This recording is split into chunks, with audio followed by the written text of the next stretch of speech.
সবার অংশগ্রহণে সুষ্ঠু নির্বাচন হলে এখান থেকে যে দলগুলো আমরা আন্দোলনে অংশগ্রহণ করেছি সেই দলগুলোকে নিয়ে আমরা একটা ন্যাশনাল গভর্নমেন্ট তৈরি করব।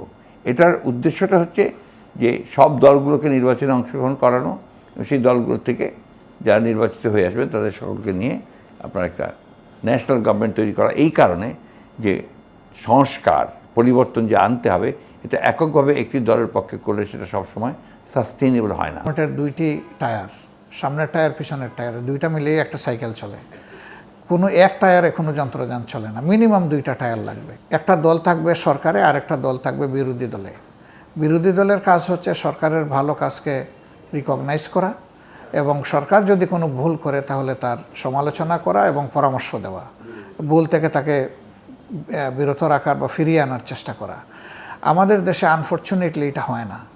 আমাদের দেশে ভালো হইলে শুধু ভালোর গীত, মন্দ হইলে শুধু মন্দের গীত। বিরোধী দলের মধ্যে থেকে যদি কেউ বিরোধী দল হতে চায় বিরোধী দল হবে। আমি গভর্নমেন্টে যাব না, যেমন আপনার আমাদের গণতন্ত্র মঞ্চ তখন বলেছিল, এখন তাদের অবস্থাটা আমি জানি না, তারা বলেছিল আমরা কিন্তু সরকার আপনাদের জাতীয় সরকারে আমরা জয়েন করব না। এটা ডিপেন্ড করবে যে জামাত তখন কী অবস্থায় থাকবে, জামাত ইলেকশন কী করছে, জামাতের অবস্থানটা কী হচ্ছে।